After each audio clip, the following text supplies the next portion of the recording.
안녕하세요. 전 60대 주부입니다. 얼마 전 아이와 함께 앨범을 정리하다가 가족 사진을 보게 되면서 이런저런 얘기들이 생각나서 사연을 몇 장 적어봅니다. 사실 이 얘기는 저의 아이들도 그리고 남편도 모르고 저만 가슴속에 품고 살았던 얘기라서 조심스럽기도 하지만 언젠가 한 번쯤은 누군가에게 꼭 하고 싶은 얘기였기에 용기를 내봅니다. 어린 시절부터 제 인생은 막말로 진짜 뭐 같았습니다. 부모가 저를 버린 건지 아니면 돈을 벌러 떠난 건지 정확한 이유도 모른 채 교회 목사님 손에서 자랐습니다. 감사하게도 목사님은 저를 중학생이 될 때까지 돌봐주셨고 목사님의 자녀가 태어나면서 저는 고아원으로 보내졌습니다. 이렇게 성인이 되기 전까지 고아원에서 지냈고 20살이 될 무렵 저는 최소한의 퇴소 비용을 받아 고아원을 나오게 됐습니다. 제가 공부 욕심이 많았다 보니 대학은 꼭 가고 싶었는데 낮에는 돈을 벌어야 하니 선택지는 야간 대학뿐이었습니다. 결국 낮에는 공장에서 일하고 밤에는 대학을 다니면서 겨우 대학을 졸업했고 그 뒤엔 반도체 공장으로 옮겨서 3교대 근무를 했습니다.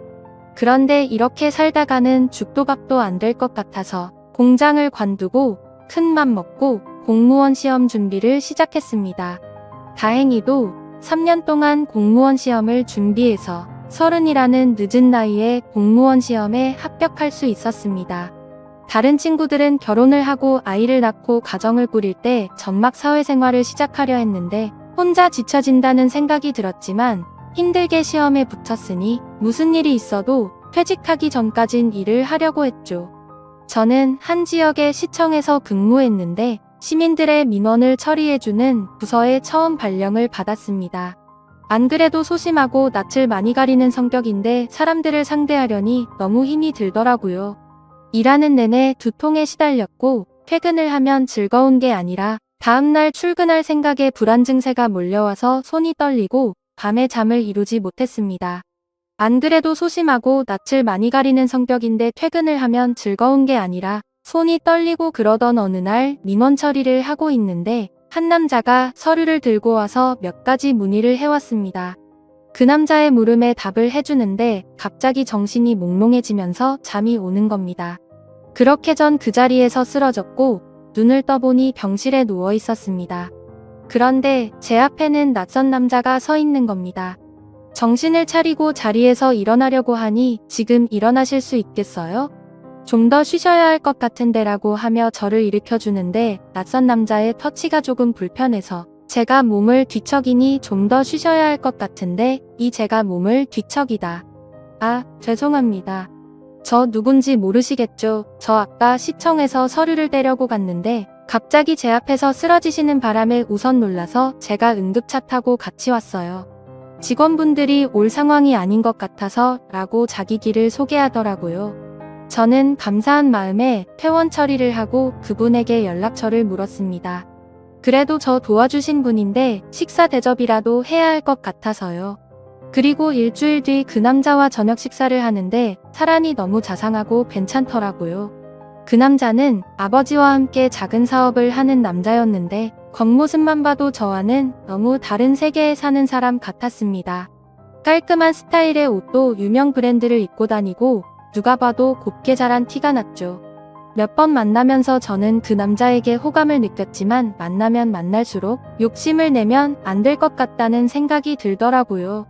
전 친인척 하나 없고 부모도 없는 고아원 출신의 재산이라고는 제가 월급 봐서 모은 돈이 전부였으니까요.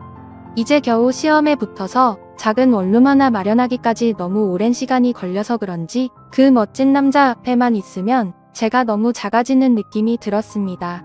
하지만 그 남자와 한 달 정도 만나면서 몇 번이나 헤어지자고 얘기하려 했지만 도저히 용기가 나지 않았습니다. 그런데 하루는 남자가 집업 일하면서 잠깐 나와달라고 하더라고요.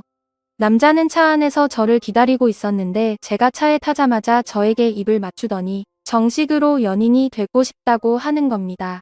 전 그 얘기를 듣고 펑펑 울어버렸습니다. 나같이 볼품없는 사람을 사랑해주는 사람이 나타나니 괜스레 눈물이 나더라고요. 전 그렇게 그 남자를 받아주기로 했고 1년 연애 끝에 저희 두 사람은 결혼을 약속했습니다.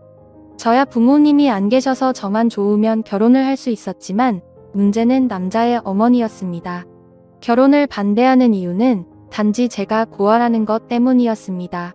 어머님을 이해 못하는 건 아니었지만 고아가 된 게 제 탓도 아니고 저만 나 보지도 않겠다고 하시니 솔직히 억울하긴 하더라고요. 하지만 아버지는 달랐습니다.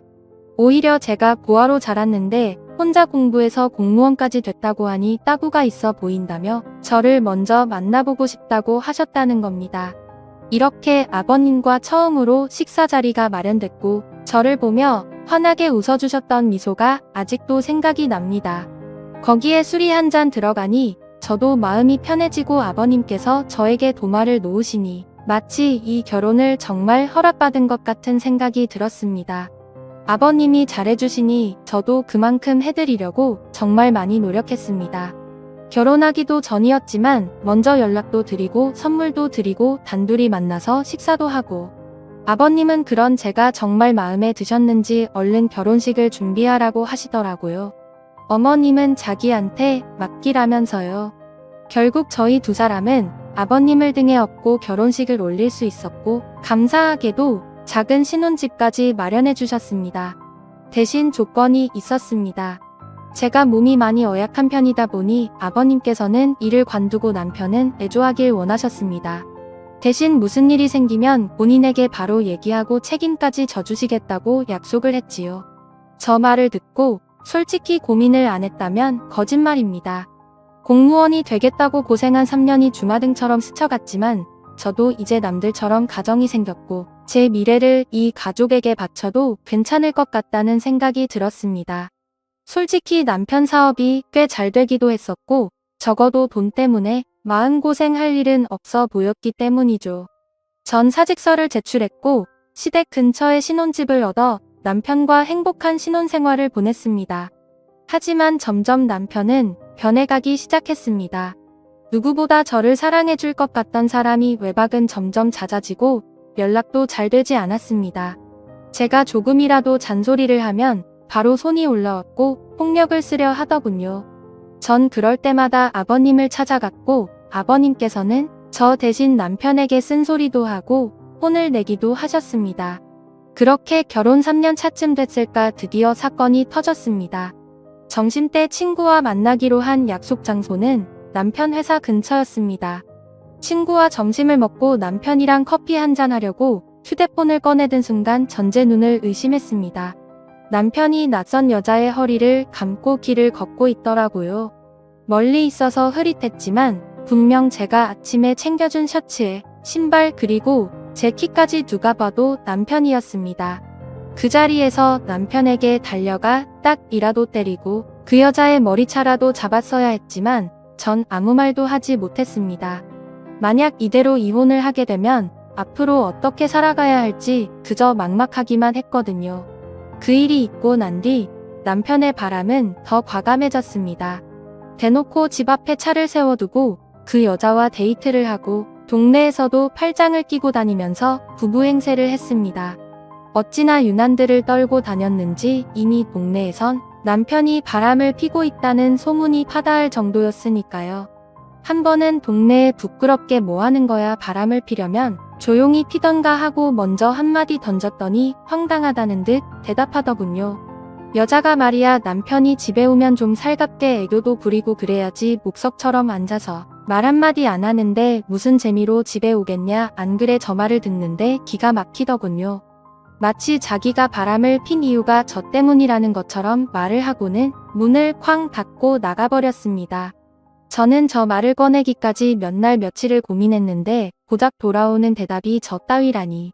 이대로 집에 혼자 있으면 이대로 제가 죽어버릴 것만 같아서 누군가에게 위로받고 싶었지만 전화 한 통 걸 곳이 없었습니다. 전 결국 시댁의 모든 사실을 다 얘기했고 어머님은 남자가 사업을 하다 보면 그럴 수도 있는 거라며 그냥 잊고 살라고 하는 반면 아버님은 달랐습니다. 이 새끼 저 새끼 입에 담지 못할 험한 욕을 하시더니 남편에게 전화를 걸어 당장 집으로 오라고 하시더군요. 그날 밤 남편은 밤새도록 아버님에게 두들겨 맞았습니다. 맘 같아서는 당장 이혼이라도 하고 싶었지만 뱃속에 아이와 직장도 없는 제가 갈 곳이 없었기에 섣불리 이혼 얘기는 꺼내지도 못하겠다고요. 아무 말도 못하는 저를 보고 아버님은 허튼 생각하지 말고 신혼집 정리하고 여기로 들어와라. 내가 저놈은 무슨 일이 있어도 버릇을 고쳐놓을 테니 나만 믿고 들어와라고 하시더군요. 평소 아버님 말이라면 꼼짝을 못하던 남편은 일주일 만에 신혼집을 정리했고 저희 부부는 결국 시댁으로 들어오게 됐습니다. 아버님 말대로 시댁으로 들어오니 남편이 꼼짝을 못하더라고요. 그렇게 5년 정도 그 집에 살면서 아이도 출산했고 크고 작은 사건들은 있었지만 그냥 남들처럼 평범한 날들을 보냈습니다. 저는 평소처럼 아이를 어린이집에 데려다주고 집으로 돌아오는 길이었습니다. 깜빡하고 열쇠를 안 가지고 와서 밖에서 문을 두드렸는데 인기척이 없는 겁니다. 분명 어머님이 집에 쉴 시간인데 아무 소리도 들리지 않길래 어머님께 전화를 걸었지만 받지 않으시더라고요. 괜스레 불길한 예감이 들어 열쇠 수리공을 불러 문을 열었습니다. 그런데 현관문을 여는 순간 저는 너무 놀라서 제자리에 주저앉아 버렸습니다. 어머님이 가슴을 부여잡고 문 앞에 쓰러져 계시는 겁니다. 놀란 저 대신 열쇠 수리공이 119에 신고를 해주었고 응급차를 타고 가면서 가족들에게 전화를 걸었습니다. 안녕하세요. 전 60세 전화를 받은 가족들이 모두 병원으로 모였지만 이미 병원에 도착했을 때 어머님은 심장은 멈춰 있었습니다. 평소 혈관 질환을 갖고 계셔서 건강에 주의를 했지만 급성 심근경색으로 돌아가셨다는 얘기를 듣게 되었습니다. 너무 갑작스러운 죽음 앞에 가족들 모두 슬픔을 감추지 못했고 아버님은 어머님 손을 잡고 펑펑 우셨습니다. 그렇게 갑작스레 어머님이 돌아가시고 난 뒤 아버님의 건강도 급격히 안 좋아지기 시작했습니다. 신우들은 이미 결혼을 해서 아버님을 모실 수 없다는 입장이었고 제가 집에 있으니 요양보호사는 부르지 말자고 하더군요. 결국 전 아버님과 함께 살며 아버님의 수발을 들었습니다. 매니마다 식사를 챙겨드리는 것은 기본이었고 관절염이 심해지셔서 거동이 불편하신 아버님은 휠체어 생활을 하셨는데 화장실에 가실 때나 밖에 볼 일이 있으실 때도 항상 제가 아버님을 모시고 다녔습니다. 솔직히 처음 오면은 왜 내가 이런 일을 해야 하는지 싶은 생각에 도망치고 싶고 아버님이 원망스럽기도 했습니다. 돈이 없는 집도 아니고 누가 나한테 월급을 주는 것도 아닌데 자식들도 안 하는 걸 며느리인 제가 하고 있으니 가끔 투정을 부리고 화를 내는 저를 보면서 아버님도 제게 죄스러운 마음이 드셨나 봅니다. 제가 짜증을 내도 아버님은 저에게 미안하다는 말을 달고 사셨습니다. 하루는 제발 요양원으로 보내달라 사정하시는데 저 때문인 것 같아서 눈물이 다 나더라고요. 결국 아버님께 제가 할 수 있을 때까진 모시겠다고 약속을 드렸죠. 그렇게 아버님을 모시고 산지 15년이라는 세월이 흘렀습니다. 서로 살부비며 살다 보니 아빠와 딸처럼 정말 막역한 사이가 되었고 신기하게도 아버님이 점점 건강을 되찾으시는 게 눈에 보였습니다. 낮에는 저랑 같이 밖에 나가서 같이 산책도 하고 바람도 좀 쐬면서 즐거운 시간을 보내는 반면 밤만 되면 저랑 남편을 빤히 저를 쳐다보시기만 하고 묻는 말에는 대답도 하지 않으시더라고요. 그리고 새벽부터 일어나서는 방 안에서 혼자 어머님의 이름을 부르면서 막 울부짖기도 하셨습니다. 하루는 남편이 조심스럽게 먼저 제게 말을 꺼내더라고요. 여보, 내 생각엔 아버지 치매 같은데 좀 이상하잖아. 대답도 잘 안 하고 말도 잘 못 알아듣는 것 같은데 낮에 시간 될 때 당신이 모시고 병원 좀 가봐. 거참 노인네, 이젠 하다하다 머리가 말썽이네. 제가 치매 노인을 겪어본 적은 없지만 치매라기엔 아버님은 저와 대화도 잘하시고 장난도 잘 치셨는데 남편이 저렇게 얘기하는 걸 보니 맞는 것 같기도 하고 좀처럼 감을 잡을 수가 없더라고요. 날이 밝으면 아버님을 모시고 병원에 가야 하나 생각하고 침대에 누워 잠이 들렸는데 밖에서 인기척이 들리는 겁니다. 남편은 제 옆에 누워 코를 골며 자고 있고 인기척이라면 아버님뿐인데 뭐가 필요하신가 싶어 밖에 나왔더니 후다닥 방으로 들어가시더라고요. 그 다음 날도 또 다음 날도 아버님은 밤마다 제 방 앞에서 서성이시다가 제가 나오면 다시 방으로 들어가셨습니다. 왜 저러시는 건지 궁금하면서도 별별 생각이 다 들더군요. 어머님이 일찍 돌아가신 후로 외로워서 저러시는 건지 뭐가 필요하신데 말을 못 하시는 건지 저는 걱정스런 마음에 거실에서 아버님을 기다리기로 했습니다. 졸린 눈을 비비면서 아버님을 기다리고 있는데 새벽 1시가 넘어서야 아버님이 방에서 나오시더라고요. 그런데 이상하게도 저를 보고는 놀라지도 않으시는 겁니다. 제가 작은 목소리로 아버님 뭐 필요한 거 있으세요? 저한테 말씀하세요. 라고 했더니 아버님이 제 옆에 앉으시더니 제 손을 꼭 잡으셨습니다. 그리고는 작은 소리로 뭐라고 하시는데 처음엔 무슨 말씀을 하시는 건지 이해가 잘 되지 않았습니다. 그런데 갑자기 아버님이 눈물을 뚝뚝 흘리시는 겁니다. 큰 소리로 울지는 못하시고 숨죽여서 우시는데 저까지도 눈물이 나더라고요. 저는 이유도 모른 채 아버님을 위로해드렸고 아버님은 힘들게 입을 여셨습니다. 희정아 정말 고맙다. 내가 너한테 정말 고마워서 은혜를 어떻게 갚아야 할지도 모르겠다. 그리고 정말 고생 많았다. 내가 한 번은 꼭 말해야지. 생각을 했는데 정말 고생 많았다. 라고 말씀해 주시더라고요. 15년이 넘는 시간 동안 아버님을 모시고 살았지만 미안하다는 말뿐 고맙다거나 고생했다는 말은 한 번도 해주신 적이 없으셨거든요. 제가 아버님 앞에서 울자 아버님은 저를 꼭 안아주셨습니다. 그리고는 몇 시간 동안 이런저런 얘기들을 나눴지요. 그리고는 동이틀 무렵 아버님은 저에게 작은 종이 한 장을 보여주셨습니다. 그 종이 속에는 유언장이라는 세 글자가 적혀 있었습니다. 그리고 그 유언장에 적힌 내용을 보고 저는 깜짝 놀랄 수밖에 없었습니다. 아버님이 가지고 계신 재산의 일부만 남겨두고 모두 저에게 위임하고 싶다는 내용이었습니다. 가슴에 손을 얹고 저는 돈을 바라고 아버님을 모신 것이 아니라 정말 제 아버지라는 생각으로 아버님을 모신 건데 그 유언장을 보고 마음이 너무 무거워졌습니다. 아버님 제가 이런 걸 바라고 아버님과 함께 지낸 게 아니에요. 아버님은 그냥 제 아버지나 다름 없으시고 제가 잘해드린 것도 없는데 라며 말끝을 흘렸지요. 그럼 알지 내가 왜 그걸 모르겠니? 자식들도 다 마다한 걸 며느리인 내가 해줬으니 거절 말고 받아라.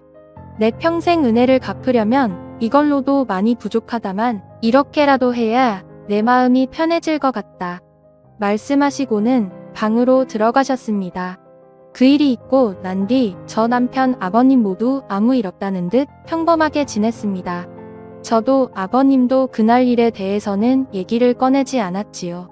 그리고 3년 뒤쯤 아버님의 아침상을 차려서 방으로 가지고 들어갔는데 아버님께서 누워서 눈만 껌뻑껌뻑 하시는 겁니다. 아버님 일어나서 식사 드세요. 마늘 장아찌 좋아하셔서 그거 만들었어요. 하고 말씀드리는 순간 헛기침을 크게 하시더니 그 자리에서 숨을 거두셨습니다. 저는 아버님을 끌어안고 펑펑 울었고 결국 아버님의 인종을 지킨 며느리가 됐습니다. 아버님 장례를 치르고 물건들을 정리하는데 신우들이 집으로 몰려왔습니다. 아버지 유언장을 발견했다는데 신우가 갖고 있는 유언장에는 재산의 10%를 자식 셋이 나눠 갖고 나머지는 아버님께서 평생 후원해 오신 보육원에 기부하겠다는 내용이었습니다. 그 유언장을 보고는 세 남매는 아버님을 원망하는 곡소리를 냈고 그 모습을 보면서 저는 그 모습을 멀뚱멀뚱 바라만 보고 있었습니다. 물론 아버님이 제게 주신 유언장 얘기는 굳이 하지 않았지요. 어차피 제 돈도 아니었고 아버님께서 좋은 일에 쓰시겠다고 결정하셨으니 그 뜻을 따르는 게 맞다고 생각했거든요. 그리고 한 달 정도 시간이 흐르고 우리 집으로 웬 남자가 한 명 찾아왔습니다. 그 남자는 자신을 변호사라고 소개하고 작은 명함과 함께 재산 위임장과 이혼 서류를 제게 건네주었습니다. 알고 보니 살아생전 아버님께서 변호사를 통해 유언장을 미리 전달해 두셨고 재산 위임 조건은 남편과 이혼하는 것이라고 하셨답니다. 이 사실은 돌아가신 아버님과 변호사 그리고 저만 알고 있으니 걱정하지 말라고 얘기하시는데 전 그 자리에 주저앉아 펑펑 울어버렸습니다. 아버님 바람대로 전 짐을 싸서 그 집을 나왔고 아버님이 남겨주신 재산으로 작은 아파트 한 채를 구입했습니다. 그리고 남편에게는 이혼 서류를 우편으로 보냈습니다. 다행인지 불행인지 남편은 별말 없이 동의했고 저희 부부는 그렇게 합의하에 이혼을 하게 됐지요. 벌써 아버님이 돌아가시고 남편과 이혼을 한 지 5년이 지났습니다.